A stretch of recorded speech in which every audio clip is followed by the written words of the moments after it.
Bonjour à tous. Alors aujourd'hui, c'est assez intéressant ce qu'on va voir puisque on va apprendre à transformer une peinture ou une photographie, n'importe quel élément, n'importe quelle image 2D en 3D.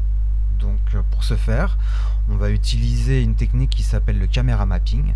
Donc en gros là l'idée c'est d'essayer de reproduire vraiment le volume d'une peinture.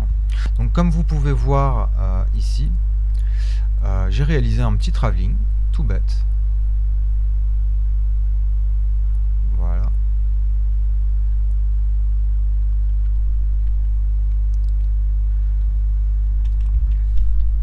Donc très vite on peut obtenir des résultats assez étonnants. Donc là j'ai pas énormément travaillé non plus, hein, le volume ni rien, mais on voit quand même la déformation du volume de la maison.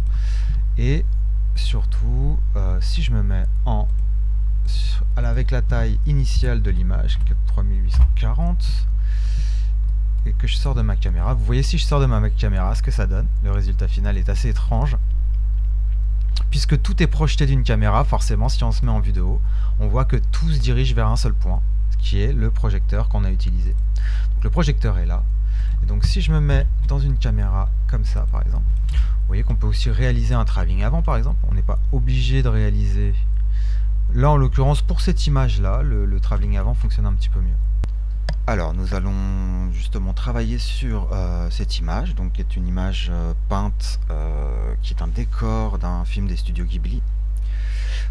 Et nous allons justement voir comment il faut faire déjà les premières étapes qu'il faut pour pouvoir faire un camera map assez intéressant. Alors là en l'occurrence, quand vous regardez cette image, vous vous rendez compte que tout de suite on a, si on doit la transformer en 3D, évidemment la première chose auquel on pense c'est qu'il va falloir découper les plans en termes d'image. Donc cette image là il va falloir aller sur Photoshop par exemple et aller découper chaque plan un par un et ensuite reconstituer ce qu'il y a derrière chaque élément qu'on a détouré. Donc vous allez comprendre, hein, par exemple moi ça je l'ai déjà fait pour vous. Donc j'ai découpé le premier plan déjà, ensuite j'ai découpé le chat, j'ai découpé un deuxième plan qui est la façade de la maison, cette petite excroissance sur le côté de la maison. Ensuite j'ai détouré la maison plus le second plan, j'ai trouvé que c'était plutôt sur le même plan tout ça, avec les arbres et tout ça. Et évidemment là j'ai dû reconstituer tout ce qu'il y avait au premier plan. Donc là vous voyez je l'ai fait un peu rapidement, hein, mais bon ça fait la blague. J'ai dû reconstituer ce qu'il y avait derrière, d'accord. Donc il faut effacer les éléments, dès qu'on les détourne, il faut les effacer sur le plan suivant. D'accord, donc là vous voyez que j'ai même rajouté une petite partie de la façade de la maison, parce que vu qu'il y a la partie qui passe devant là, j'ai dû, là, vous voyez, elle passe vraiment devant. Donc j'ai dû la découper et la reconstituer. Et enfin le fond d'arbre, évidemment dans l'image. Donc vous voyez que l'image finale c'est ça. Et donc j'ai dû reconstituer aussi là pour le coup tout le fond de la forêt. D'accord. Donc une fois qu'on a ces éléments là, ça c'est la partie on va dire la plus longue, hein, du camera map.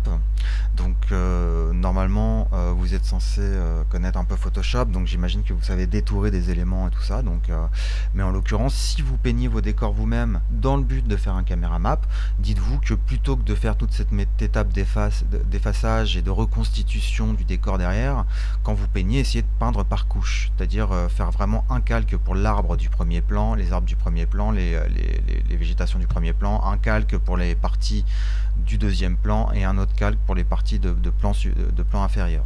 D'accord. Donc si vous peignez directement par exemple sur n'importe quel logiciel vos décors par exemple, et que vous avez besoin de faire un mouvement de caméra en 3D, réfléchissez en termes de plan, réfléchissez en avance pour pouvoir faire des calques. Voilà. Donc on va commencer une fois qu'on a ça, et on va ouvrir Blender. On va faire un Save As et on va l'appeler dans un dossier Camera Map, on va l'appeler Ghibli Cam Map.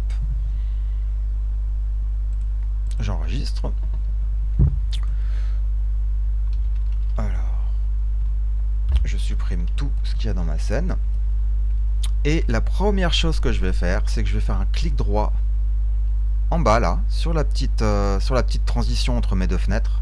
Clic droit, et je vais faire un vertical split, et je vais cliquer pour valider. Comme ça, j'ai deux fenêtres. J'ai deux fenêtres 3D, et vous allez voir, c'est très important dans le camera mapping, parce que j'aurai une fenêtre dans laquelle j'afficherai la vue de mon projecteur, et une fenêtre en 3D dans laquelle je pourrais moi naviguer. D'accord? Donc, à partir de là, ce qu'on va faire déjà, c'est qu'on va utiliser cette fenêtre de droite là pour projeter, en tout cas pour nous montrer ce que ça rend au final. Donc nous montrer en fait la vue de notre caméra. Donc on va appuyer déjà sur 1 pour se mettre en vue de face orthographique. On va faire un Shift A et on va rajouter une caméra ici. Et on va la reculer un peu parce que ici c'est le centre de notre scène. Hein. Donc on va la reculer un tout petit peu comme ça. On va appuyer sur 0 et là vous voyez que sur la vue de droite il m'affiche la vue caméra. Donc ça 0 c'est vraiment le raccourci clavier pour se mettre dans sa vue caméra. Sachant que si vous avez deux caméras, Shift D, et que vous appuyez sur 0, il vous mettra toujours sur la vue de caméra. Sur la vue de caméra de base. Donc si vous voulez changer de caméra, vous cliquez sur la deuxième caméra et vous appuyez sur CTRL 0 et là il se met sur la deuxième caméra. Pareil, si je veux revenir sur l'ancienne caméra, je reclique sur l'ancienne caméra, je fais CTRL 0 et il se remet sur l'ancienne caméra. D'accord? Donc ça c'est assez simple. Une fois qu'on est dans la vue caméra, il suffit de faire un clic molette pour en sortir et vous êtes sorti de la caméra. Une fois qu'on a ça, on va augmenter un petit peu la vue caméra. Un petit peu comme ça, vous voyez là, comme ça il m'affiche un petit peu la grille du sol. On est un petit peu au-dessus du sol sur l'image. Donc je vais dans mon chutier, là où il y a toutes mes images, ici. Et vous voyez que bon, j'ai tous mes plans qui sont séparés, plus j'ai le background, c'est-à-dire l'image de base. D'accord? Donc ça c'est juste un simple JPEG. On va l'utiliser comme référence pour travailler au début, mais à la fin on ne l'utilisera pas, puisqu'on utilisera tous les plans découpés en PNG. Alors, la première chose à savoir dont on a besoin, c'est qu'on a besoin de connaître le ratio hauteur-largeur de son image. Donc là, vous voyez, celle-ci, elle n'est pas en 16/9. Donc la première chose qu'on va faire déjà, combien fait notre image? Donc on va aller dans ses propriétés, ou alors sur Photoshop, hein, comme vous voulez, suivant votre méthode. Et on va aller voir son ratio hauteur-largeur. Donc pour ça, il vous suffit d'aller dans les propriétés, hop, et là, j'ai pris la petite parce que elles sont beaucoup plus grandes les autres. J'ai pris la petite pour avoir un ratio un peu plus rapide à écrire, hein, parce que sinon l'autre elle fait 12 000 pixels de large je crois. Donc celle-là elle fait 3840 par 1080. Première chose qu'on va faire, c'est qu'on va aller ici, dans nos propriétés d'output du rendu, d'accord? Et là vous voyez par défaut il est en 1920 par 1080. On va le mettre en 3840 par 1080, comme le ratio de notre image. Donc vous voyez que là on a le même ratio que notre image au niveau de la caméra. Et vous allez voir que si on fait ça, c'est juste parce que ça nous arrange, mais évidemment après quand je ferai des rendus dans mon image, je ne ferai pas un rendu de ce ratio là. Là c'est vraiment juste pour commencer à travailler, ça nous arrange un petit peu d'avoir déjà la caméra, la taille de notre plan qui est exactement celle de notre image. Donc ce qu'on va faire ensuite, c'est qu'on va aller dans les propriétés de notre caméra, donc on clique encore sur notre caméra, on va aller dans les propriétés.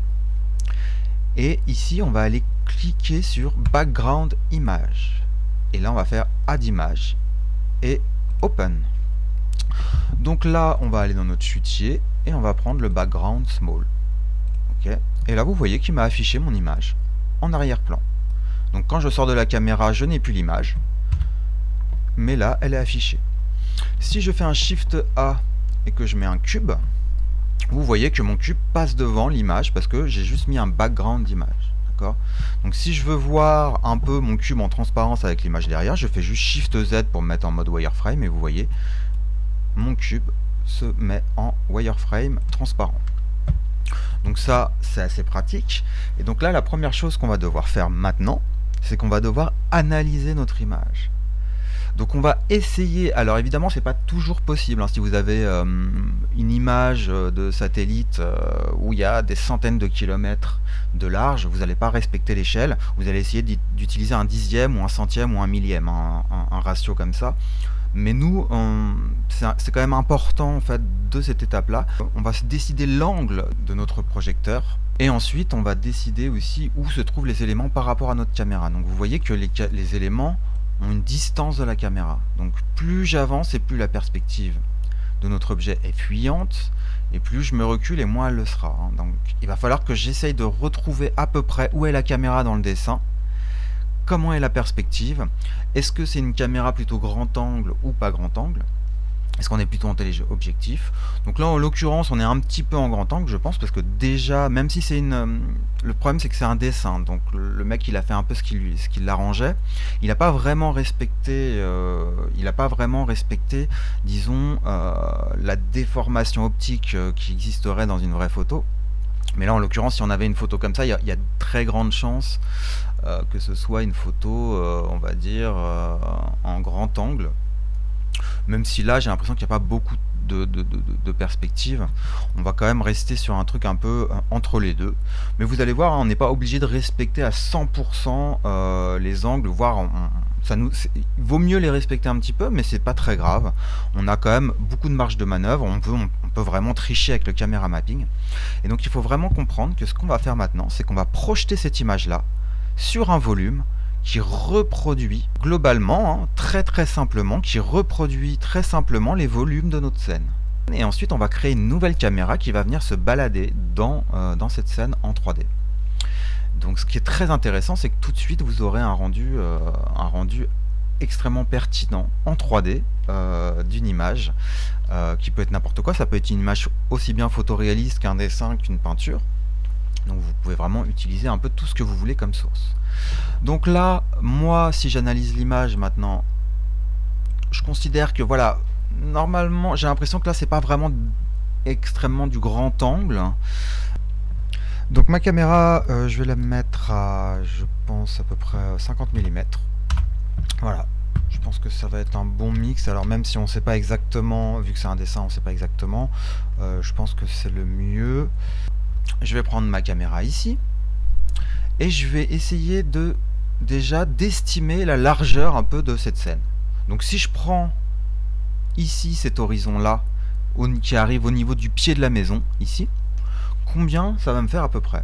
Et bien si je compte que ça fait par exemple 2 mètres, et bien en largeur ici j'ai à peu près 16 mètres. D'accord, donc je vais commencer par faire un Shift A, je vais mettre une plane au sol et je vais l'agrandir. D'accord, donc je l'agrandis ici, j'appuie sur N et vous voyez ici dans les dimensions, il m'affiche les dimensions, donc je vais faire S jusqu'à ce que j'arrive à peu près à 16 mètres. Donc vous voyez que là, ici, si je rentre, pour m'aider, en fait, ce que je vais faire, c'est que je vais aussi subdiviser la plane du sol. Alors il faut savoir que quand on fait un caméra mapping, on laisse toujours le sol au niveau du sol. Alors ça c'est vraiment notre référence absolue, c'est le sol. On va tout faire partir du sol. Pour les points de contact et tout ça c'est très important. Il faut toujours que la plupart du temps on garde notre sol plus ou moins horizontal comme ça. Et on part du sol. Donc je vais rentrer en edit mode de mon sol. Je vais faire un clic droit, subdivide. Et je vais le subdiviser quelques fois comme ça. On va pouvoir maintenant disposer notre caméra en fonction de ce sol. Donc là ce que je vais faire, c'est que si j'observe, alors encore une fois mon image, l'artiste il a fait un peu ce qu'il l'arrangeait, ce qui dans un film d'animation n'est pas du tout un problème, mais quand on doit faire du caméra mapping, du coup il faut réfléchir un petit peu. C'est que je sais pas si vous voyez bien, mais en fait notre ligne d'horizon est ici, donc moi ma ligne d'horizon ici, vous voyez qu'elle est beaucoup trop haute par rapport à celle de l'image, et surtout vous voyez que l'endroit où on voit plus le sommet des choses, c'est au niveau des marches. Donc notre ligne d'horizon est vraiment là, sauf que on a l'impression que quand même l'horizon est un petit peu plus loin en ce qui concerne le sol. Il y a une petite tricherie, et donc ce qui veut dire c'est que par rapport à la maison, le niveau de la caméra est vraiment au niveau des marches ici, alors que la caméra est un petit peu débulée vers le haut, c'est-à-dire un peu en contre-plongée, parce que vous voyez qu'on voit très bien le toit de la maison et tout ça, donc on est vraiment en contre-plongée, quoi. alors qu'on a l'impression que là le sol on n'est pas vraiment en contre-plongée, qu'on est un peu au-dessus. Donc il y a une petite tricherie, donc ça c'est pas très grave, vous allez voir que ça va pas nous poser énormément de problèmes, c'est juste que on va pas être hyper réaliste dans notre façon de faire les volumes, on va les adapter un petit peu. Je vais légèrement comme ça augmenter la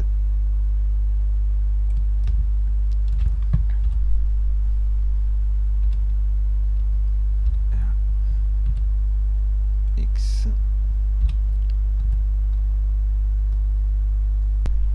Donc c'est de l'à peu près. Il faut savoir que la maison elle est de biais, hein, donc elle n'est pas vraiment de côté, hein, elle est vraiment de biais. Donc elle est en diagonale, donc vous voyez, c'est pour ça que j'ai mis ce cube, hein, c'est pour pouvoir avoir une référence pour la maison. Donc là je vais déjà, c'est assez itératif, c'est comme d'habitude avec la 3D, c'est-à-dire qu'on n'a pas la bonne réponse tout de suite. On va juste essayer de s'approcher le plus possible de cette maison, de à quoi elle ressemble. Donc là, ma maison, elle fait 2 mètres, plus je dirais peut-être 2 mètres aussi là-haut, donc je vais lui faire dimension de hauteur de 4 mètres à peu près. Ce qui n'est pas très grave puisqu'on n'a pas vraiment la notion de la fin de la maison. Donc je fais ça un peu au pif pour l'instant. Hop, comme ça. SX, comme ça. Et là, je vais essayer de disposer cette maison par rapport au sol. Donc la maison, le cube de la maison là, qui va me servir de référence, hein, que je vais modifier ensuite, il faut savoir que il faut toujours qu'il reste au niveau du sol. D'accord ? Donc la maison touche toujours plus ou moins le sol. Donc là, ce que je vais faire, c'est que je vais me mettre en edit mode et je vais rajouter un niveau de subdivision et un niveau de subdivision ici. D'accord ? Comme ça me fait une petite référence de perspective. C'est plus intéressant. Donc là, vous avez vu que je suis toujours en wireframe, hein. Donc quand je suis dans la vue caméra, je suis toujours en wireframe. À tout moment, je peux faire Shift Z pour me remettre en solid mode, mais là, je préfère être en wireframe parce que ça me permet de voir la perspective plus simplement avec le wireframe. Donc je vais cliquer sur cette petite maison, je vais faire RZ et je vais la tourner, vous voyez, pour correspondre à peu près à la perspective. Ici, je vais me mettre en local et je vais pousser ma maison ici. Vous voyez que là, hop, je commence à peu près à reconstituer la taille de ma maison. Donc, là, vous voyez que ma maison, si je voulais qu'elle soit bien au niveau du sol, je serais plus sur un truc comme ça. Et là, le problème, c'est que mon sol, je ne l'ai pas bossé comme ça. Ce que je vais faire, c'est que je ne vais pas changer mon sol. Je veux que mon sol reste vraiment au niveau du sol ici, hein. Donc, ce que je vais faire, c'est que je vais plutôt augmenter la taille... Enfin, gérer la hauteur de ma caméra pour que ça corresponde un petit peu plus. Ok. Donc là, vous voyez que les lignes de perspective correspondent vraiment à peu près, hein, parce que là, on fait de l'à peu près. Correspondent à peu près à ma maison. On va pouvoir commencer à mettre nos éléments en caméra map. Donc c'est un moment un petit peu important, parce qu'il faut que vous compreniez pas mal de choses qu'on n'a pas forcément vues jusqu'à présent.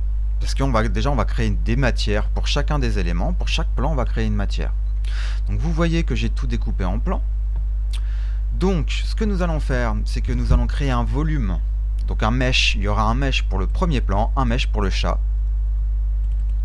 Donc un mesh pour ce premier plan là, un mesh pour le chat, un mesh pour cette partie de la façade de la maison qui est un peu en excroissance par rapport à la maison, un mesh pour ça, et un mesh pour le fond. D'accord? Donc, pour chaque élément, évidemment, on va utiliser une méthode différente. Pour la maison, on va rester sur du solide très simple, sur du mesh très simple, polygonal. Genre, il n'y a que quelques éléments de polygone, hein. Ça va être très simplifié, vous inquiétez pas. On va pas rentrer dans les détails des corniches, on n'a pas besoin. C'est le principe du camera map. Ce qui est intéressant avec le camera map, c'est qu'on n'a pas besoin d'aller sur autant de détails. Donc on va peut-être faire ici un peu le début du toit ici en volume, ici un peu l'espèce de renfoncement qu'il y a ici dans la maison, ça va être très important de le faire ça. Et sinon c'est tout. On va aussi marquer un petit peu le toit. D'accord, hein, la pente du toit, il va falloir la dire. C'est tout, c'est aussi simple que ça. En ce qui concerne le feuillage, on va pas s'embêter. Ce qu'on va faire, c'est qu'on va mettre une plane. on va la subdiviser à mort et ensuite on va venir la sculpter pour rajouter des petites irrégularités et on va sculpter très simplement pour donner une forme un peu organique fondamentale et ça va suffire, vous allez voir, ça va faire la blague. Pareil ici pour l'arbre, on va venir sculpter à peu près la forme de l'arbre, mais vraiment sans rentrer dans les détails, hein, sans aller dans les nervures et tout ça. On va faire en grande ligne, on va sculpter les détails de l'arbre. Pareil ici pour les parties fouillues des grands arbres, on va sculpter un truc assez basique. Ici, on va considérer déjà que ça est le sol. On va considérer que c'est le troisième plan, donc celui que moi j'ai appelé troisième plan. Donc on va devoir modéliser sur ce troisième plan, sur le mesh troisième plan, on va devoir modéliser tous les éléments, reproduire à peu près le volume, très basiquement, de tous ces éléments là. Donc on va se servir déjà de cette scène là. Un truc qui est très important, c'est que comme vous avez vu, moi j'ai fait un détourage sur Photoshop qui est assez organique. Alors évidemment nous on va pas s'amuser à modéliser comme sur le détourage ici hyper organique, hein. Notre mesh il va dépasser. Et comme il y aura un alpha, ben nous on pourra dépasser comme on veut, donc il n'y aura pas de problème, on n'a pas besoin de réaliser ça. Par contre il faut savoir que du coup comme il y a un alpha, il ne faudra pas qu'il y ait de polygones derrière. Donc là vous voyez le cube ça va pas du tout, on aura besoin juste des parties qui sont face à nous. Donc je vous montre. Ce qu'on va faire c'est qu'on va sélectionner les faces dont on a besoin, c'est celle-là. On a besoin que de ces faces là pour la maison, on n'a pas besoin d'autres faces pour l'instant. Donc ce qu'on va faire, c'est qu'on va faire un CTRL I pour inverser la sélection. Vous voyez qu'il m'a sélectionné le reste. Et on va faire supprimer les faces. Et vous voyez que j'ai besoin que de ça. Maintenant, je vais projeter, en fonction de ma caméra, je vais projeter l'image sur ce volume. Et ce sera tout à fait suffisant. Donc ce qu'on va faire là, à partir de maintenant, c'est qu'on va commencer à créer des matières. On va aller ici, on va aller dans Shader Editor. Et le Shader Editor, c'est une nouvelle fenêtre, vous voyez, que vous pouvez afficher n'importe où, hein, d'ailleurs, hein, vous pouvez même l'afficher en bas. Shader Editor, on va l'afficher en bas, ça va être plus simple. Donc là, je vais remettre mon 3D Viewport ici. Voilà, comme ça j'ai toutes mes fenêtres. Et je vais mettre mes matières en bas. Ok. Et ce que nous allons faire maintenant, c'est que nous allons retourner ici dans le mode solide. Et nous allons projeter vraiment la texture sur nos volumes qu'on vient de mettre. C'est qu'il faut savoir que pour que la caméra projette quelque chose sur une surface, il faut déjà lui mettre un modifieur. Parce qu'en fait, Blender, comme c'est un truc qui est beaucoup utilisé, le camera map, il en a fait un modifieur. Et donc pour ça, il suffit juste d'aller dans... On va cliquer sur son objet, par exemple la façade de la maison. On va aller ici. Dans la petite clé à molette bleue, on va rajouter un modifieur qui s'appelle l'UV Project. Donc UV parce qu'en fait, UV ça veut dire le mapping en 3D. C'est-à-dire qu'on peut projeter la matière de différentes façons sur une surface. D'accord ? De base, il essaye de la projeter un peu tout autour, la matière, pour qu'elle soit homogène un peu tout autour sur le volume. Mais là, comme on veut lui demander de nous projeter la matière à partir de la caméra, comme si c'était un projecteur vidéo, notre caméra, et bien là on lui a mis un modifieur UV Project et là on va lui demander objet, on va lui demander de prendre en considération notre caméra. Notre caméra on va la renommer tout de suite parce qu'il ne faudra pas confondre, après on va utiliser notre caméra pour faire un mouvement de caméra dedans. Parce que si je bouge mon projecteur, ça va bouger toute ma scène, hein, ça va faire un énorme bazar. Donc la caméra là on va l'appeler projecteur. D'accord ? Donc là vous voyez qu'il a sélectionné comme source projecteur. Et là il va nous demander un truc très important qu'on va faire juste après pour que vous compreniez qu'est-ce que ça change. Donc à partir de là maintenant on va pouvoir lui créer une matière. Donc vous comprenez que maintenant on peut aller ici dans les matériaux, les faire nouveaux. Mais on peut aussi aller dans le Shader Editor juste là et faire nouveau ici, ça revient exactement au même. Donc vous voyez si je fais nouveau ici, il me fait un nouveau ici, matériau ici. Si je le renomme ici par exemple, on va l'appeler troisième plan parce qu'en fait on a considéré que la maison plus le sol ici c'était le troisième plan. On va le nommer troisième plan ici et vous voyez qu'il m'a affiché ce qu'on appelle un shader. Donc pour l'instant ça sera l'objet d'un autre cours. Ne vous attardez pas trop sur cette question de shader, pour l'instant on va pas trop s'en occuper.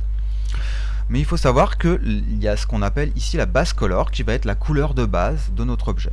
Donc c'est sur ce nœud base color qu'on va mettre notre nouvelle texture. Alors comme vous pouvez le constater, le shader editor c'est ce qu'on appelle un système nodal. Donc ça veut dire que on va pouvoir connecter des choses, plein de nœuds.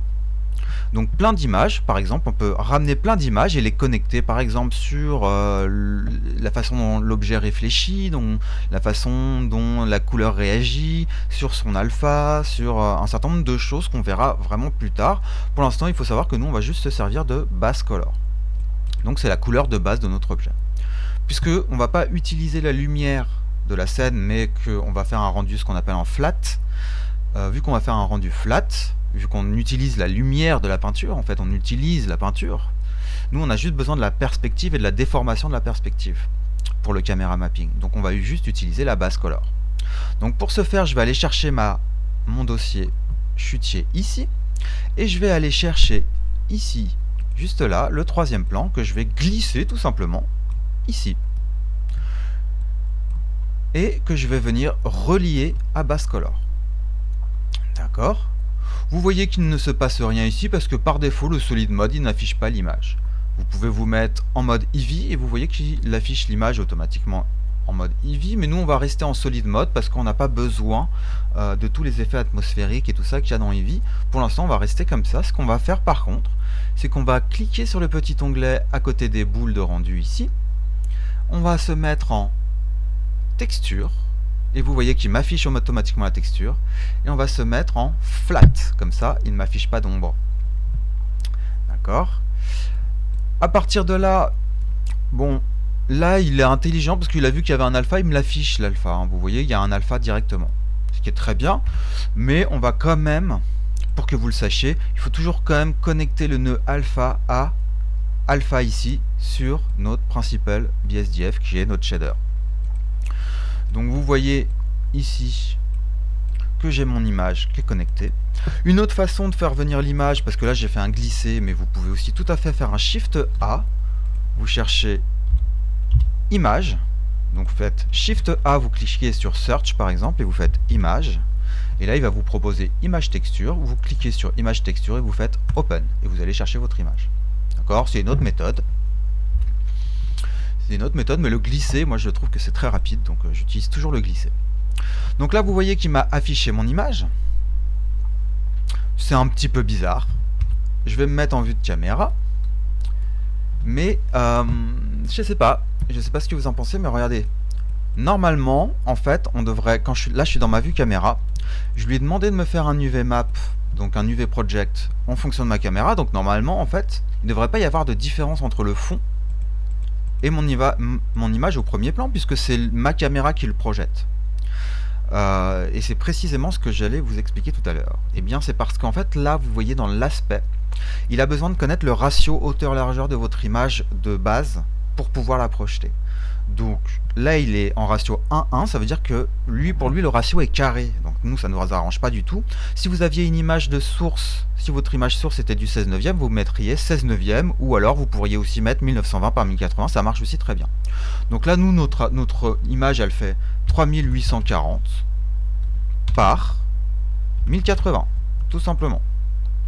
Ok, donc là vous voyez que maintenant on a à peu près, elle est à peu près coordonnée au fond. Donc ça c'est très important de le comprendre. Vous voyez aussi que c'est un peu dégueu ce qu'il m'a fait. Je vais le mettre en plus grand. Et vous voyez c'est un petit peu dégoûtant là. Il y a des espèces d'excroissance. Regardez, si je vous montre l'image de derrière, c'est pas très clean quoi. Elle est un peu tordue l'image. Précisément parce que le camera mapping a besoin de beaucoup de précision, enfin pas beaucoup mais un petit peu quand même, de polygones. Donc là vous voyez que mon cube il n'a pas beaucoup de polygones. Donc si je fais Shift Z par exemple, vous voyez qu'il a que quelques polygones. Donc là il n'y a pas du tout assez d'informations pour lui, il en a besoin de beaucoup plus. Donc ce que je vais faire, c'est que je vais lui rajouter un petit subdivision surface. Et le subdivision surface, je vais le mettre avant UV Project pour qu'il soit pris en compte avant. Et surtout là vous voyez, du coup il m'a fait un subdivision surface et donc il m'a ramolli ma forme, il me l'a aussi lissé la forme.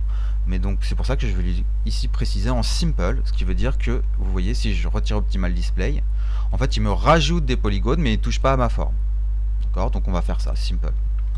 Donc, si je refais Shift Z, maintenant vous voyez que quand j'affiche mon subdivision, quand je désactive mon subdivision ou quand je l'active, ça change tout. D'accord. Donc là vous voyez que ça commence à être clean. Il y a peut-être encore quelques irrégularités, je peux peut-être en rajouter un petit. Et voilà ce qu'on obtient. Maintenant on va pouvoir faire exactement la même chose au niveau de notre sol. Donc on lui rajoute un subdivision surface en simple. Je fais un CTRL S. Je vais lui rajouter désormais un petit UV Project. Donc l'UV Project, rappelez-vous plusieurs choses. Déjà, on sélectionne son projecteur, ce qui est notre caméra qu'on a renommé projecteur. On va le renommer sol. Et ça, on va l'appeler maison. Ok, donc le sol. Continuons sur le sol, ne nous dispersons pas. La chose à ne pas oublier, c'est l'aspect. Donc 3840 par 1080.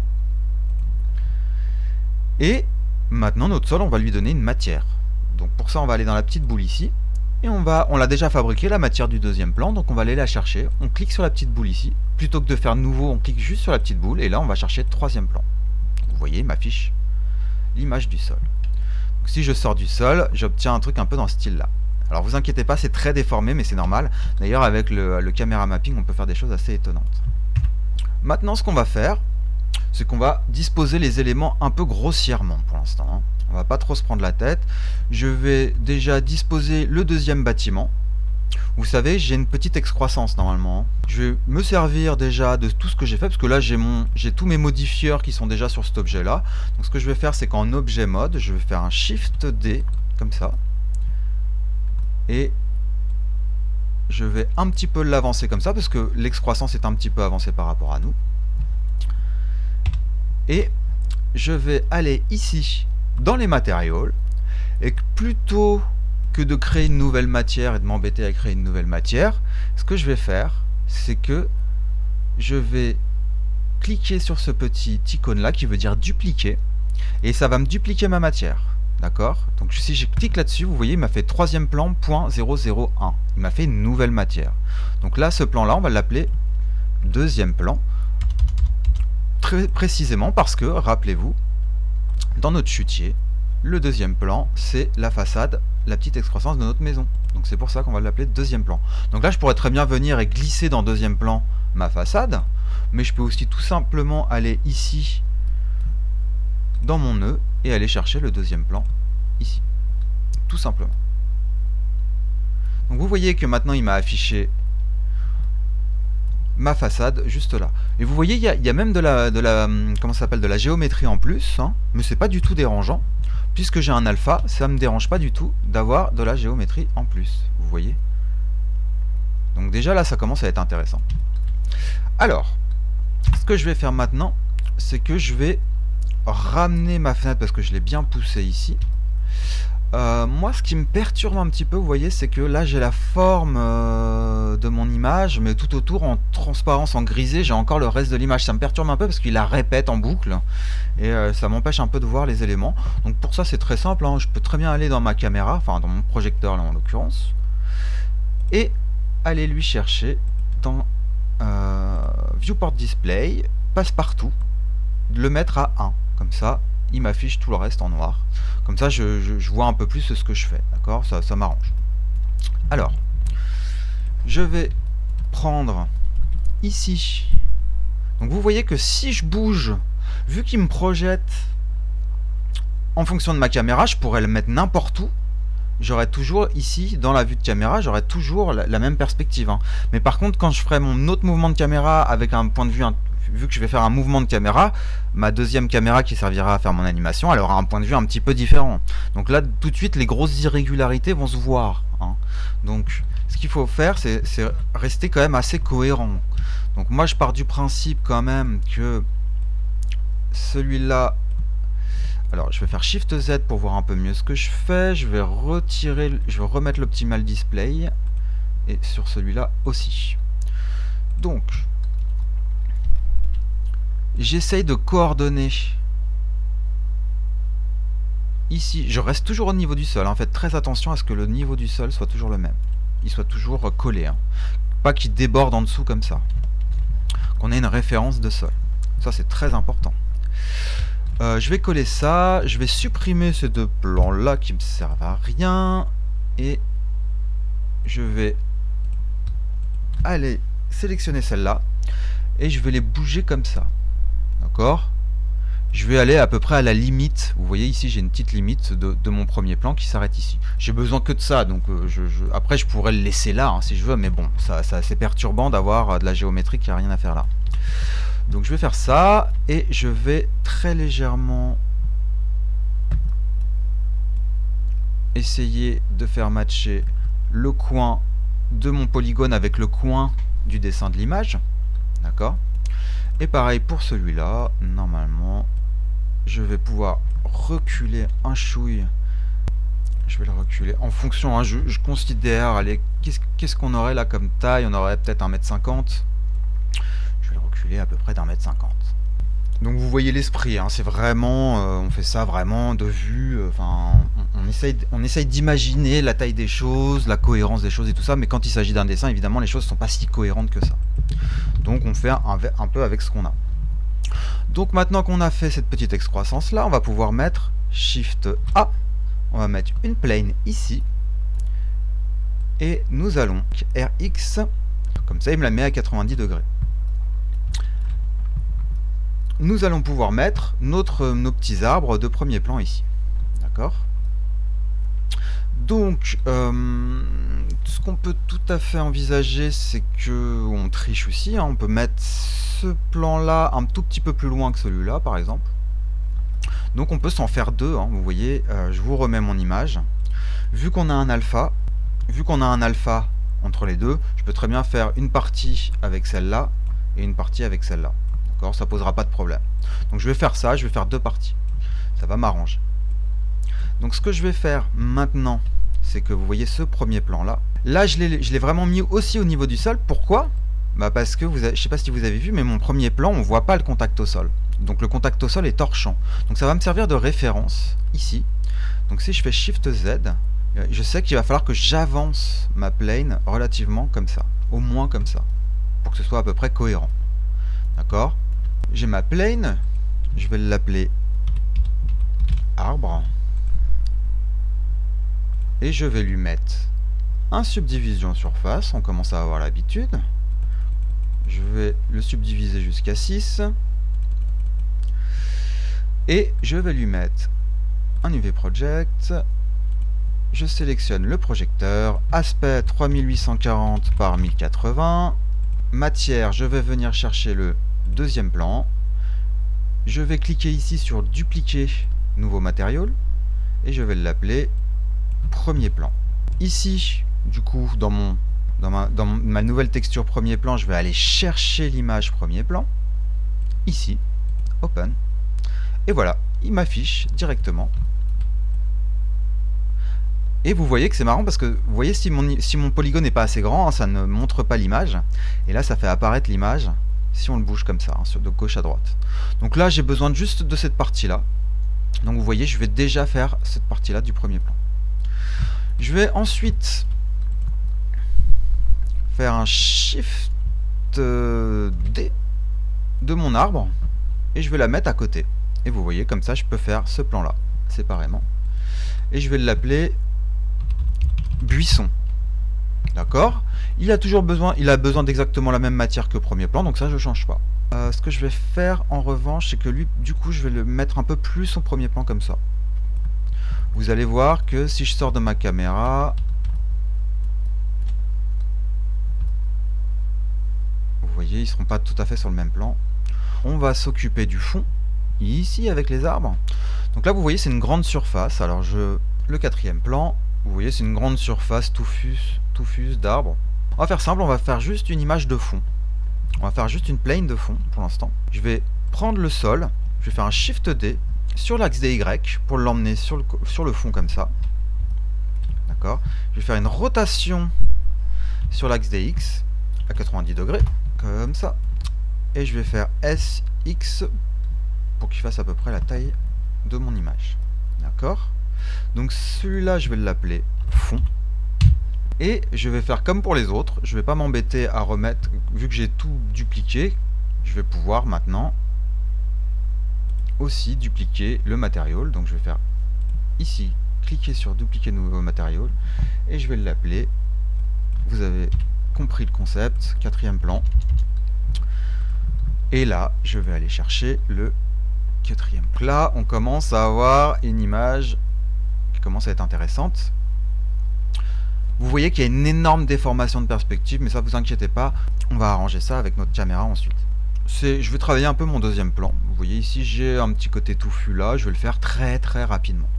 Soit je refais un nouveau A, je vais mettre une plane. Vous voyez que mes arbres du fond, ici là, ils sont à peu près au niveau de cette maison là, de la fin de la maison. Hein.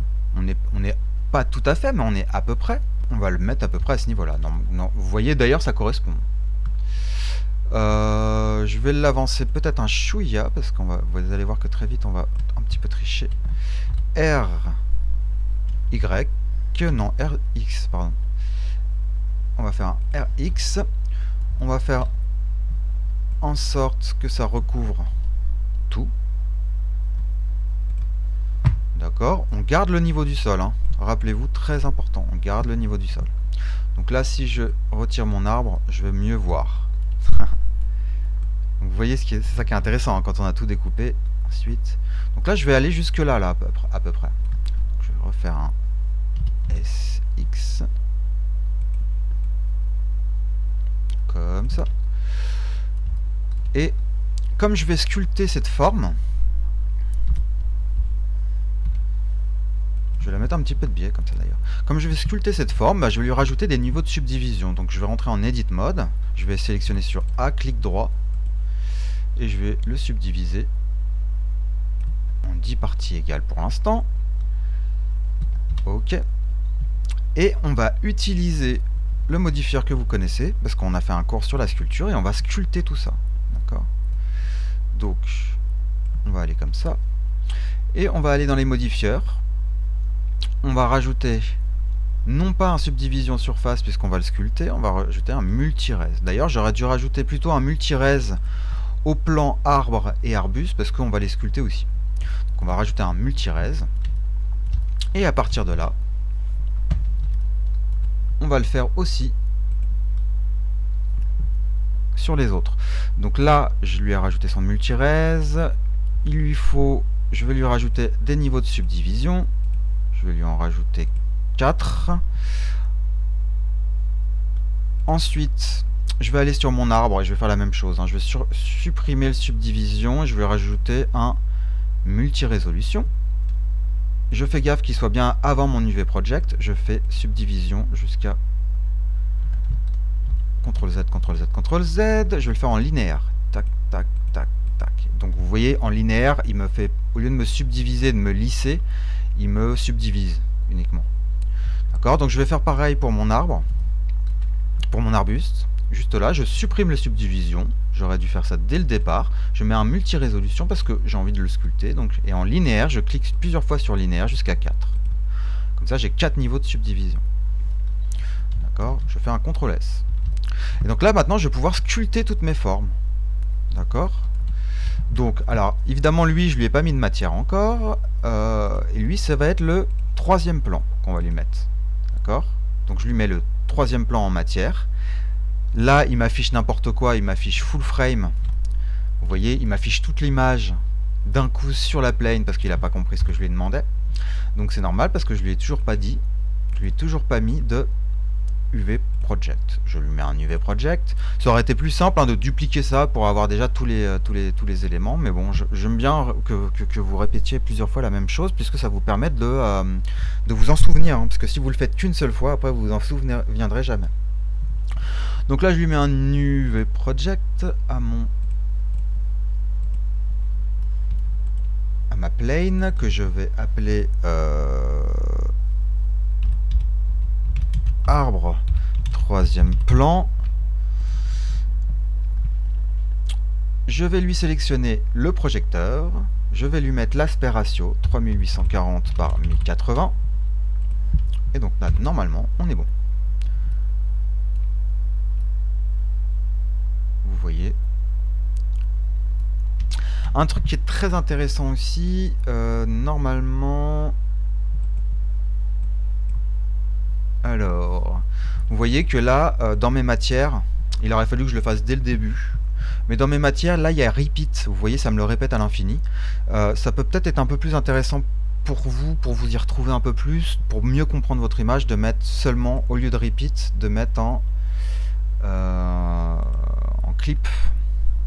D'accord? Donc vous pouvez le faire sur toutes. Clip.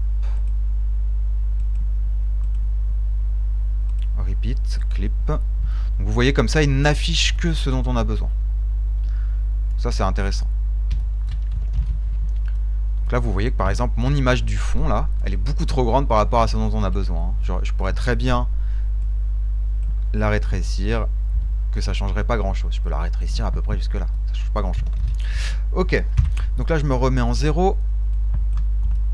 Et une fois que j'ai ça, je vais pouvoir sculpter cette forme-là. Donc je vais la sculpter vraiment basiquement. Alors là, vous allez voir, c'est très basique.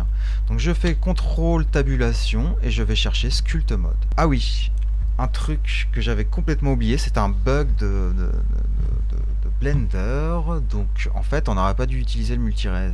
Donc là, en fait, ce qu'il faut savoir, c'est qu'il y a un petit bug, j'ai jamais compris pourquoi, mais malheureusement, Blender n'affiche pas les images. Quand on est en Sculpt Mode. Shift CTRL Tab, si je me mets là en Sculpt Mode, vous voyez, si j'ai utilisé un multirez, il m'affiche pas l'image, alors qu'il est tout à fait capable de le faire. Si je me mets en, si j'applique le multirez et que je fais CTRL Tab pour aller en Sculpt Mode, vous voyez que là il m'affiche mon image. Bon, écoute, je ne comprends pas trop, j'ai jamais trop compris. Donc là, ce qu'on va faire, c'est qu'on va tout simplement sculpter, vous voyez, notre image comme ça, un peu très grossièrement. On va vraiment faire un truc très basique. N'essayez pas de faire un truc trop complexe. Vous allez voir, ça va de toute façon, ça marchera dans le mouvement. Il suffit juste qu'il y ait un tout petit peu de volume bien géré. Ce qui compte, c'est vraiment le volume de base. C'est pas les détails, parce que vous allez voir que dans la déformation de la perspective, ce qui va surtout compter, c'est le volume de base. Donc là, ma petite pierre, par exemple, elle risque d'être un tout petit peu plus au premier plan. On a envie de la ramener un petit peu en avant. Tac. Ça, je vais le ramener un peu en arrière, tiens. Comme ça. Pour créer un petit peu de volume, je vais faire un shift. Donc là, vous voyez ce que ça donne à peu près si je tourne. Comme ça, j'ai un volume de base. Donc là, cette petite branche, là, j'ai envie de l'en ramener un petit peu en arrière aussi. Ça va créer vraiment une dynamique. Ici, tout ça, je vais le ramener un tout petit peu en arrière. Sur le côté, comme ça. Tac. Pareil pour mon arbre. Je vais appliquer le multirez du coup. Je vais faire un Sculpt Mode. Comme ça. CTRL Tab. Je vais rentrer en Sculpt Mode. Et là c'est pareil. Pour moi il y a une petite excroissance comme ça ici. Ce que je vais faire, c'est que je vais sculpter avec F. Je vais réduire la taille un peu de mon truc. Et là vous voyez, dans mon Sculpt Mode, vous voyez, il n'est pas rond. Pourquoi? Parce que tout simplement, je l'ai rétréci de façon non homothétique. Donc pour résoudre ce petit problème-là, je vais faire CTRL A et je vais appliquer la taille. D'accord? Comme ça, la taille sera 1 sur 1. Je recommence à me mettre en Sculpt Mode et là, je vais sculpter déjà les creux. Avec F, je vais réduire la taille un petit peu. Je vais sculpter les creux avec CTRL. Je vais creuser à l'intérieur entre les trous là, vous voyez. Ça va me permettre déjà de faire un premier volume à peu près un petit peu à l'arrache. Je vais juste creuser un tout petit peu les creux. Okay, donc là vous comprenez le principe. Donc lui, maintenant je vais creuser ici pour obtenir un peu une forme de tronc. Tac. Vraiment, comme vous le voyez, c'est vraiment pas de la précision, qu'on n'a pas besoin d'être très précis avec le caméra map. Tout de suite, on obtient des résultats assez intéressants. Alors,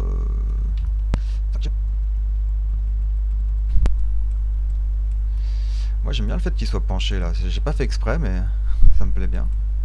L'idée me plaît. Donc je vais garder un tout petit peu penché.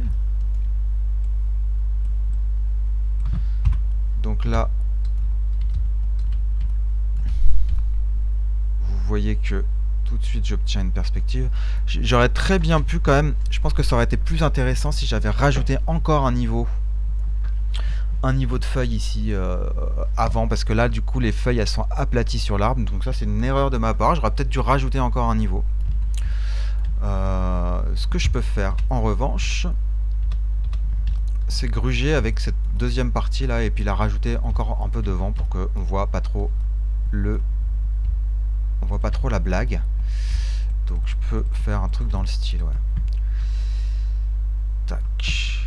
Alors, je vais utiliser Grabe. Avec F, je vais augmenter la taille de mon outil comme ça.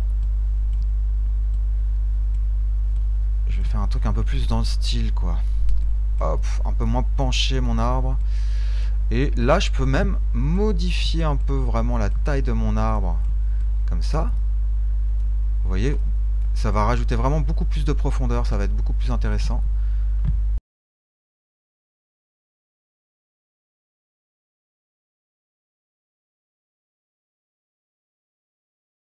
Donc vous voyez que si je fais ça, là, on obtient un arbre en 3D, ce qui est assez génial.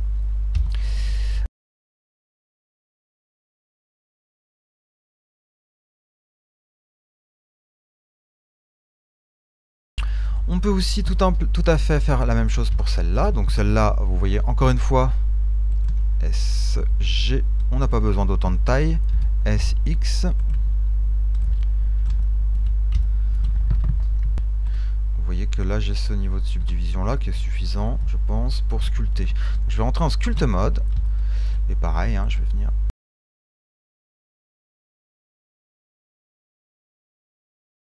Alors, rappelez-vous tout à l'heure, je me suis dit que quand même un petit premier plan là, ça aurait pas été de trop. Hein. Donc j'ai bien envie de dupliquer cette partie là. Vu qu'il est connecté à la caméra, bah vous voyez, si je le bouge ici, bah du coup, forcément la projection elle vient toujours de la caméra, donc il restera toujours au même endroit. Mais ce qui est génial avec le camera map, c'est qu'au moment où on a fait le camera map, à tout moment, vous voyez mes formes elles sont assez simplistes et assez grotesques. Hein. Donc vous voyez, il n'y a pas besoin d'être très précis. À tout moment, en fait, je peux lui appliquer le camera map. Comme ça, il fera partie de l'objet. Donc ça fera partie de ce qu'on appelle les UV de l'objet. Donc les UV, en fait, c'est la façon dont est projeté et se projette la matière sur un objet. Donc là, en l'occurrence, si j'ai envie de figer la projection sur mon objet et qu'elle soit plus dépendante de la caméra, je peux tout à fait faire un Shift. Donc je vais la dupliquer une deuxième fois, Shift D sur elle-même, comme ça. D'accord ? Et là, j'applique ici l'UV Project et je vais l'appeler buisson 2. D'accord? Donc là, maintenant, si je bouge mon buisson, vous voyez, hop, il est indépendant. Donc ça, c'est très très pratique. Hein. Donc là, je vais, vu que j'ai les, vous voyez, j'ai deux coins. Ici, j'ai les coins qui m'embêtent. Ce que je vais faire, c'est que je vais gruger un petit peu comme ça. Je vais faire une rotation comme ça. Et je vais faire un scale comme ça. Et je vais le mettre un peu comme ça là. On va un peu tricher quand même. Histoire de. Donc voilà ce qu'on obtient. On a obtenu ça, donc c'est très bien. On pourrait aller un peu plus loin. On pourrait aussi sculpter cette partie là. Mais là, on va s'attaquer à la maison. Donc la maison, c'est ce qui est d'un peu plus dur que le reste. Donc ce qu'on va faire, c'est que vous voyez, on a quand même quelques références. Donc ce qu'on va faire, c'est qu'on va découper la maison en fonction d'un peu de son découpage qui est précis ici. Donc moi ce que je vais faire là, à partir de là, c'est que je vais rajouter des loops ici, en fonction de la géométrie de ma maison. D'accord? Donc je vais en rajouter 2 ici pour le toit, et je vais en rajouter une ici au niveau du sol, vous voyez au niveau des marches. Si je rentre en Edit Mode, donc en appuyant sur Tabulation, utiliser l'outil Loop Cut, et ici je vais rajouter un loop au niveau du toit, juste là. D'accord? Pour l'instant, vous voyez, il n'est pas tout à fait synchrone, mais je vais arranger ça, vous inquiétez pas. Je vais rajouter un autre loop cut un peu plus bas, ici, au niveau du sol. D'accord? Et enfin, je vais rajouter un loop cut ici, vous voyez, au niveau du lierre. Parce qu'en fait le renfoncement commence derrière le lierre là. Donc un peu à côté de cette fenêtre là. Donc je vais rajouter un loop cut aussi ici. Je clique et je glisse vers l'endroit où j'estime à peu près le volume. D'accord? Et donc à partir de là, ce que je peux faire à partir de maintenant, je remets mon outil normal de sélection. Je sors du loop cut. Et donc là, à partir de là, ce que je vais faire, c'est que je vais un tout petit peu tricher, hein, parce que la perspective n'est pas totalement correcte, hein, vous voyez. J'augmente un peu la hauteur pour suivre un peu le toit. C'est de l'à peu près, de chez à peu près. Hein. Donc vous voyez, là, j'essaye de correspondre un peu en bas de la corniche, là, juste là. Ce que je vais faire ici, c'est que je vais faire un G. Vous voyez, par contre, je garde bien le bon axe. Hein. Je m'arrête à la fin, un peu avant la fin de la corniche, comme ça. Ici, moi, mon but, c'est que vraiment ce point-là soit le dessous de ma corniche, là. C'est ça qui m'intéresse. Donc, pareil pour lui, que ce soit vraiment le dessous de la corniche. On peut même rajouter des loop cuts, hein, si on a besoin de plus d'informations. Vous voyez que le toit est déformé, donc je vais peut-être devoir rajouter un petit niveau. Mais pour l'instant, je fais ça un peu au fur et à mesure. Donc vous voyez, là, j'essaie de synchroniser vraiment. La corniche, je lui ai vraiment mis 2 points, hein, ce qui est très important, parce que vous allez comprendre très vite. Donc là, je vais rajouter... À partir de là, maintenant, je vais pouvoir faire le toit. Alors, pour faire le toit, j'ai juste besoin de prendre ces deux-là, ceux du dessus, ici, et je vais les pousser comme ça. Jusqu'à ce que j'obtienne mon toit. Donc j'ai un toit très penché, mais c'est normal. Encore une fois, faites attention, hein, il faut toujours que ça déborde un petit peu, puisque je vais utiliser mon alpha, donc il faut toujours que ça déborde un petit peu. Si ça déborde pas, vous voyez, ça va couper net avec le polygone, donc ça va pas le faire. Donc ça c'est très important, il faut toujours que ça déborde un petit peu. Donc là maintenant, si je fais ça, on obtient quelque chose déjà qui commence à être assez intéressant. Alors là c'est beaucoup trop fuyant, vous inquiétez pas, je vous l'ai dit. Hein. C'est normal, il y a un tout petit peu trop de déformation, mais on va arranger ça après. Alors, désormais, nous allons faire ça. Je vais pouvoir faire l'excroissance ici, là, vous voyez. Là, c'est le coin de mon mur. Et donc, je vais pouvoir faire un extrude. Donc, je fais un extrude jusqu'au coin, ici, de mon mur. Alors, je sais pas trop si le coin du... Non, le coin du mur, il est là. Donc là, ce que je constate, c'est qu'il y a un petit souci ici, mais c'est normal parce que je l'ai un peu... Donc là, par exemple, ici, je vais baisser ici au niveau du plafond. Donc là, vous voyez, je suis à peu près cohérent par rapport au plafond, hein, j'ai l'impression. Il commence un petit peu au-dessus. Je suis pas hyper cohérent, mais presque. Donc là, je peux l'arranger aussi à ma sauce. Donc là... Là, vous voyez, on commence à avoir une maison cohérente. Ça commence à être assez intéressant. Je pourrais aller plus loin, je pourrais faire le petit meuble et tout ça, mais on va pas aller jusque là. Je pourrais aussi faire les marches d'ici. Donc ce que je vais faire, c'est que je vais rajouter un petit niveau de subdivision là sur le côté ici. Vous voyez, hop, je suis bien tombé ici. Et je vais tout simplement... oh, j'ai fait des bêtises.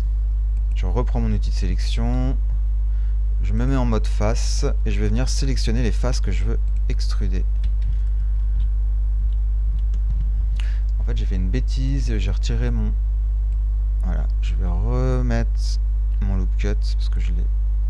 Alors, je vais sélectionner celle-là. Non, celle-là. Celle-là. Déjà je vais sélectionner parce qu'il y a 2 marches, donc je vais toutes les sélectionner déjà ici. Je vais faire un premier extrude pour arriver, vous voyez, j'arrive au niveau de la première marche ici. Ensuite je sélectionne celle du dessous et je fais un deuxième extrude jusqu'à arriver. Je vais mettre mon chat, tiens. Ah oui, j'ai pas mis mon chat. C'est quand même l'élément le plus important, c'est le chat. Alors, le petit chat il est où? On va regarder quel niveau il est. Je vais regarder mon background. Il est à peu près ici, à ce niveau là. Donc il est à ce niveau là. Donc je vais faire un Shift A plane je vais le ramener un peu ici, mon petit chat.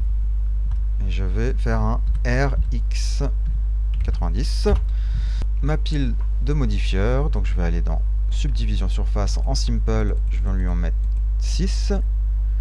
Ensuite, UV Project, je sélectionne mon projecteur, je mets le ratio 3840 1080, ne pas oublier le ratio. Une fois que j'ai fait ça, je vais pouvoir lui mettre la nouvelle matière, donc je vais sélectionner par exemple le premier plan, que je vais ensuite dupliquer, et que je vais appeler chat. Dans ma matière chat, du coup, je vais aller changer mon image, et je vais aller chercher le chat. Et il est où mon chat? Il est là. Donc vous voyez, suivant la cohérence de mon truc, il faudrait que je le mette à peu près ici. Voilà, là il est très bien mon chat. Ah, il est un peu plus près que ce que je pensais, hein.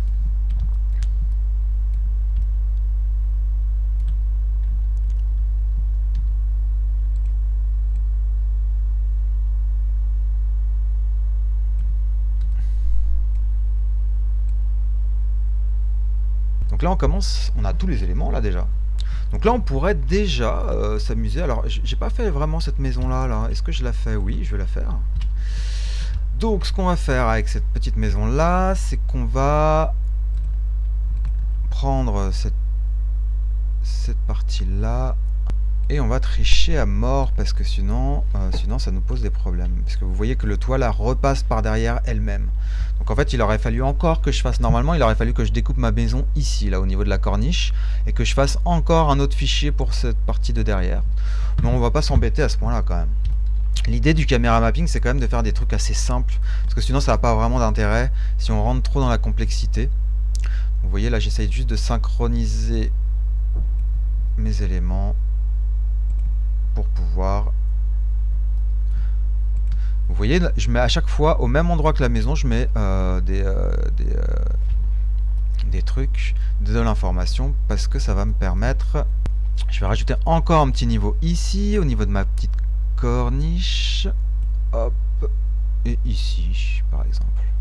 Donc, je reprends mon outil de sélection, je sélectionne la corniche, je fais un extrude, je la place bien. Donc vous voyez qu'on n'a pas besoin de la partie supérieure, mais donc là... Non, là normalement je suis censé supprimer cette face qui me sert à rien, hein, qui est de l'autre côté. Ok. Cette partie-là, là comme ça, je vais la ramener sur le côté ici. Alors je sais que ça va faire un peu bizarre, très probablement pour vous, mais je pense que vous allez comprendre l'idée. C'est que... ça, je vais le ramener ici. J'essaye globalement hein, de faire un truc. Hein.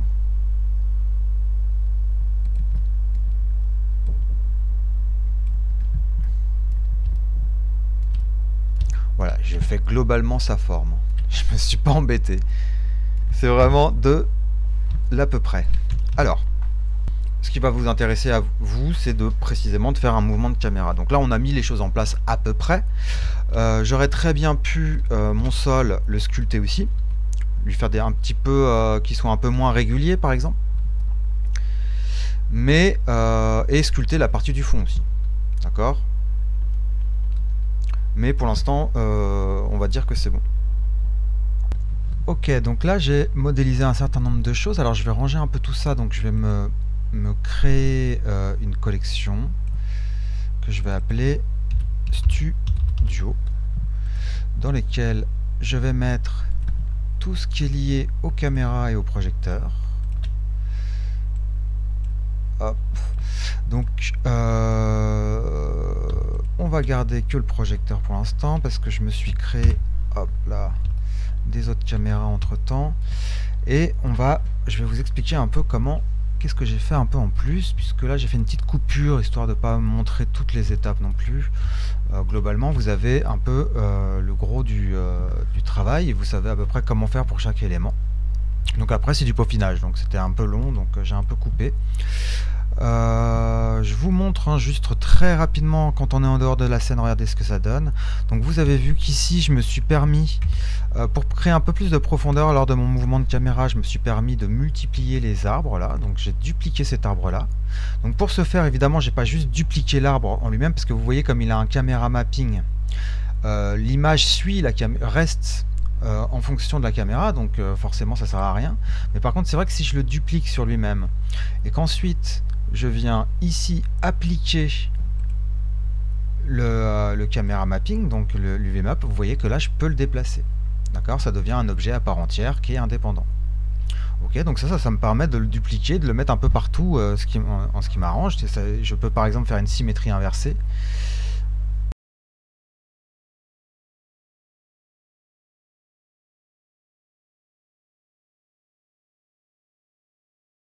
Donc voilà, donc ça c'est assez intéressant de penser à se recréer aussi des autres premiers plans. On n'est pas obligé d'utiliser que ce qu'il y a sur la peinture.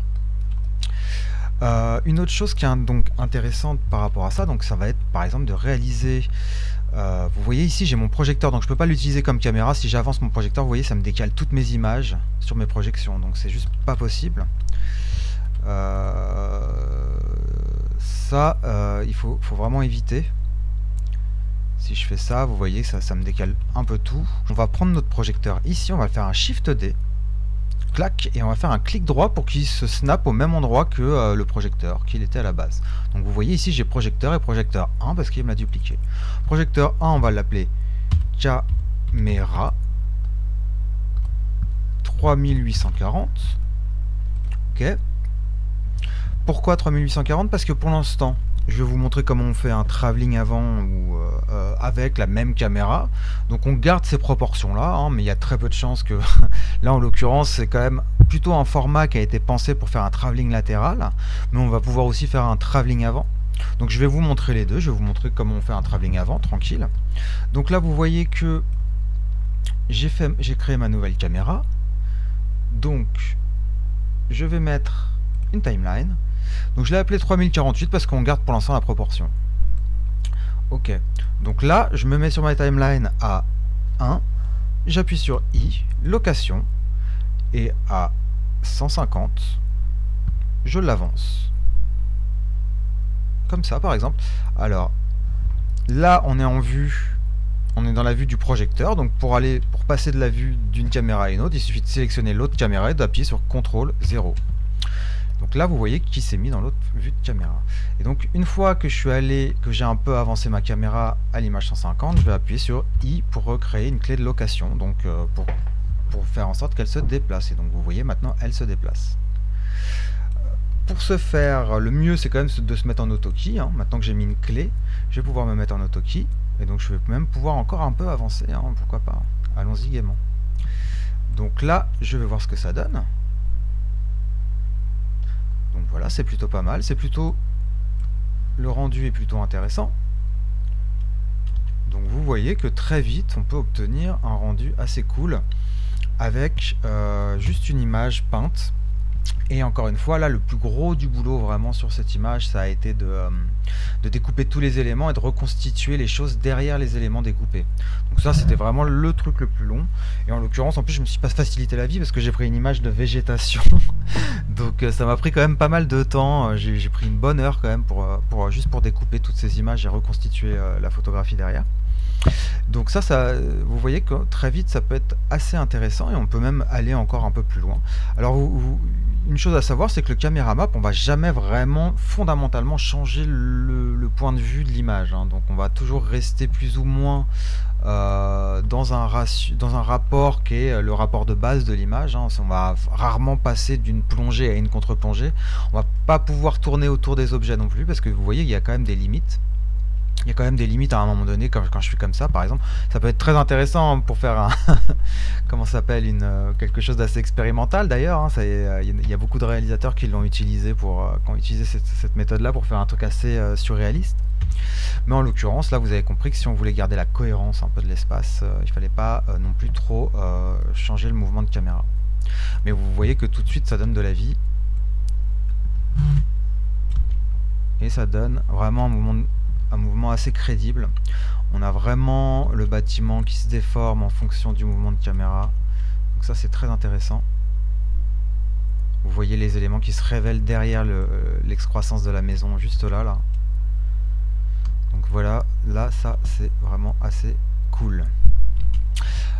Une autre chose, donc maintenant on a vu un peu là, sans changer le ratio de l'image, mais bon, il y a peu de chances qu'une image comme ça, on change pas son ratio, on va plutôt revenir à un ratio cohérent comme 1920-1080, un 16 neuvième. Donc pour faire ça, 16 neuvième, c'est simple en fait. On va déjà sortir de sa caméra, on va afficher les éléments de la caméra. Et donc le projecteur, on va encore le dupliquer sur lui-même. Et ce coup-ci, on va l'appeler caméra 16:9. Ok. Et donc cette caméra là, on va faire CTRL 0. Et donc on va aller voir justement sur les options de sortie. Donc là vous voyez, au lieu de faire une option de sortie, une option de rendu à 3840 de large, on va faire 1920 tout simplement. Comme ça on va revenir, vous voyez, à un ratio plus cohérent. Alors là vous voyez le problème qu'on a, c'est que on aurait pu s'attendre à ce qu'en fait il réduise le ratio sur les côtés, mais en fait non, il a rajouté de la hauteur. D'accord? C'est toujours comme ça. Donc ça, pour revenir à une valeur, parce que vous voyez, si j'avance ma caméra maintenant comme ça, bah, du coup il me change toute ma perspective déjà directe. Donc on est déjà très avancé dans l'image, et même pour avoir le fond qu'on avait construit, on aimerait bien récupérer, en tout cas en amorce, en début de plan, on a souvent envie de récupérer à peu près notre image, on est assez proche, parce que sinon on n'a pas trop de marge de manœuvre. Donc là vous voyez que j'ai plus rien au-dessus, il me manque pas mal de choses. Donc c'est tout simple, en fait il suffit juste de changer le focal length, d'accord, et de l'avancer. Vous voyez, quand on change le focal length, c'est l'équivalent de faire un zoom dans l'image. Donc on va juste l'avancer un petit peu comme ça, jusqu'à 100 par exemple, là en l'occurrence. Vous voyez, j'ai une caméra là pour le coup assez téléobjectif. Et donc à partir de maintenant, je vais peut-être pouvoir faire un petit travelling latéral. Donc je vais commencer ici, ça c'est pas très heureux, hein. Je vais peut-être le changer RZ comme ça, un chouïa comme ça, et je vais lui rajouter un tout petit peu de subdivision, voilà, histoire de le smoother un petit peu.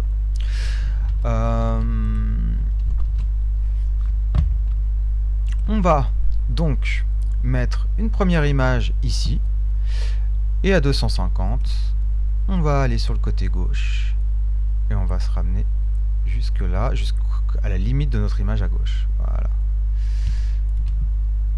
Donc là vous voyez que j'ai un petit bug ici sur le côté là. Pour ça, n'hésitez pas, hein, vous pouvez carrément rentrer en edit mode et venir avec l'outil sélection circle.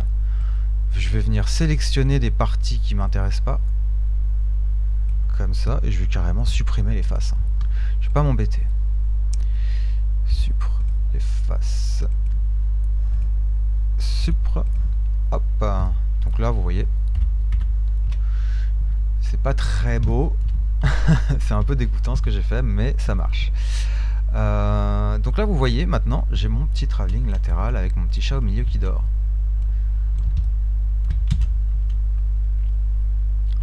Je vais retirer tous les éléments pour qu'on voit mieux. Vous voyez, tout de suite, c'est assez étonnant. J'aurais pu travailler encore un petit peu mieux cette partie-là au fond, là, mais on n'a pas trop le temps. Ça risquerait de prendre un peu de temps. Là, on voit que j'aurais pu aussi découper, vous voyez, ici, là. C'est pour ça que j'ai commencé à travailler sur cette image, mais j'avais pas pensé à ça, c'est-à-dire que l'herbe, elle est censée toujours être verticale, hein, même normalement dans une image, elle est censée être verticale. Donc c'est vraiment on va dire, l'un des rares exemples où le caméra map ça marche pas du tout, c'est justement avec l'herbe. Et là le problème c'est que j'avais pas pensé à ça avant de commencer, donc je m'en suis rendu compte au dernier, mais vous voyez ça fait une grosse déformation. Ça marche en fait pour tout ce qui est très plat, genre un sol de terre, ça aurait très bien marché, ça aurait marché pour le carrelage, ça aurait marché pour tout sauf pour de l'herbe, puisque de l'herbe précisément c'est plein de petits éléments géométriques verticaux en fait. En réalité c'est pas vraiment un sol de l'herbe, c'est pas vraiment une surface plate par terre, et donc là forcément ça marche pas du tout dans la déformation, mais bon, en tout cas vous avez l'idée quoi. Quoi d'autre que je voulais vous montrer? Ah oui, un truc intéressant, c'est que sachez aussi que vous pouvez du coup maintenant que vous avez votre peinture entièrement en 3D, bah, vous pouvez absolument utiliser du float focal. Donc vous voyez ici, je peux à tout moment prendre ma caméra 16:9 par exemple, aller dans Depth of Field, cliquer sur Depth of Field, le focus point, en fait le focus distance on peut le régler à la main ici, mais sinon le plus simple c'est carrément de sélectionner un élément. Par exemple là, je vais dire que c'est le chat mon focus point, donc il fait le focus sur le petit chat. Et je peux régler le f-stop, par exemple, je peux mettre une valeur assez haute comme ça, et donc vous voyez tout de suite j'ai ma scène peinte avec un float focal, donc tout de suite ça peut être un effet aussi très intéressant. Moi je préfère le rendu flat peinture, parce que j'adore le rendu peinture, mais j'aime bien ce rendu là aussi, ça peut donner des choses vraiment étonnantes. Donc voilà, franchement, pensez-y. Une autre chose aussi qui est intéressante, c'est que on peut rajouter des effets atmosphériques, du coup, puisqu'on a un environnement en 3D, comme par exemple de la lumière volumétrique. Vous voyez là, plus on s'éloigne, plus on aura un peu de densité de l'air. Donc ça peut être très intéressant aussi. D'accord ? Donc là, ma lumière volumétrique, je peux la régler. Hein. Là, je l'ai réglée comme ça un peu rapidement, mais je peux tout à fait venir la régler. Mais ça, c'est un truc qu'on travaillera ensemble plus tard. Hein, la lumière volumétrique, hein, pour l'instant, on peut la rendre un tout petit peu plus chaude, comme ça, un peu plus chaleureuse. Et ce qui joue sur la lumière volumétrique, hein, ce qui joue sur sa densité, sur sa luminosité, c'est évidemment la lumière. Hein, donc c'est la lumière qu'il faut régler avant tout. Là, par exemple, si je mets à 2000, tout de suite, j'ai une scène beaucoup plus baignée de lumière. Et j'ai une scène un peu plus intéressante. Alors, je vais encore refaire un horizontal split pour mettre ma timeline en dessous, quand même. J'ai besoin de ma timeline. Vous voyez qu'on peut obtenir très vite des résultats assez étonnants d'une peinture, de notre peinture. Alors évidemment, vous pouvez rajouter des particules, vous pouvez rajouter un certain nombre de choses. Je vais me remettre en flat, parce que moi je préfère quand même ce rendu-là, je le trouve quand même beaucoup plus cool. Et surtout, vous pouvez très bien venir ensuite, tous ces éléments-là que j'ai sculptés un peu à l'arrache, qui sont assez moches quand on les regarde comme ça, mais en fait qui fonctionnent hein, dans le volume, ça fonctionne assez bien. Regardez l'arbre.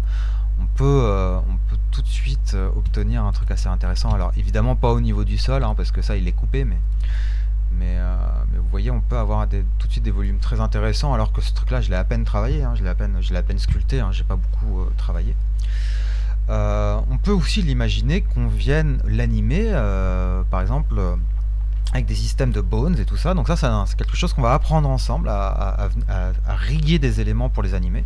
Donc on peut très bien rajouter de la végétation qui bouge avec le vent et tout ça assez facilement dans Blender. Donc ça c'est un truc assez intéressant aussi, puisque c'est quelque chose qui vous permet d'animer vos décors peints un peu à la carte, quoi.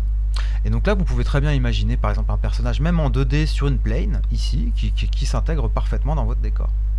D'accord, vous pouvez l'animer d'ailleurs directement dans Blender, parce qu'il y a le Grease Pencil qui est un outil 2D d'animation, mais vous pouvez aussi le ramener d'un autre logiciel d'animation et vous l'amener en alpha dans Blender et faire votre rendu avec ça. D'accord, vous pouvez faire aussi un mix, c'est-à-dire que là je vous l'ai pas montré, mais évidemment vous pouvez faire un mix entre votre caméra map et quand même lui demander à la 3D de reproduire les ombres des éléments. Donc vous pouvez avoir des ombres en plus, mais il faut faire, là c'est un peu plus touchy parce qu'il faut faire attention, hein, parce que ça génère des choses un peu étonnantes par moment. Mais c'est une possibilité. Donc vous voyez que c'est assez intéressant.